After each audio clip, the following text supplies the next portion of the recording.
C'est assez exceptionnel avec des températures de 30 degrés dans certaines parties du Nouveau-Brunswick.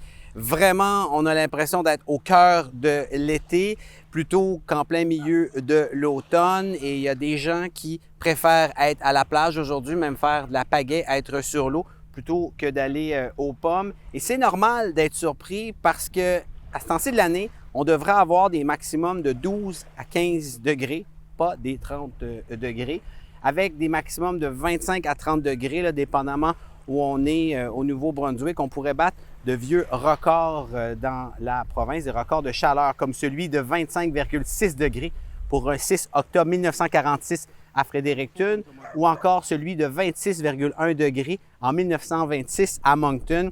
Également à Edmundston, il y a un record de 1970 qui pourrait tomber. Alors oui, c'est inhabituel. Ce temps chaud-là qui a évidemment plusieurs conséquences. On vous en a parlé à plusieurs reprises, notamment les feux de forêt. Il y en a encore un d'ailleurs qui est hors contrôle près de Baie-Sainte-Anne. Cela assèche nos cours d'eau également.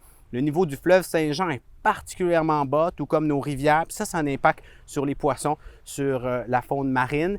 C'est triste à dire présentement, mais plusieurs espèrent beaucoup de neige, déjà un hiver bien rigoureux pour recharger les cours d'eau et les rivières finalement.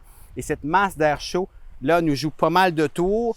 Il faut en profiter parce que ça ne va pas durer longtemps. Dès le milieu de la semaine, l'automne va reprendre ses droits. On aura davantage des températures qui se rapprochent des normales de saison.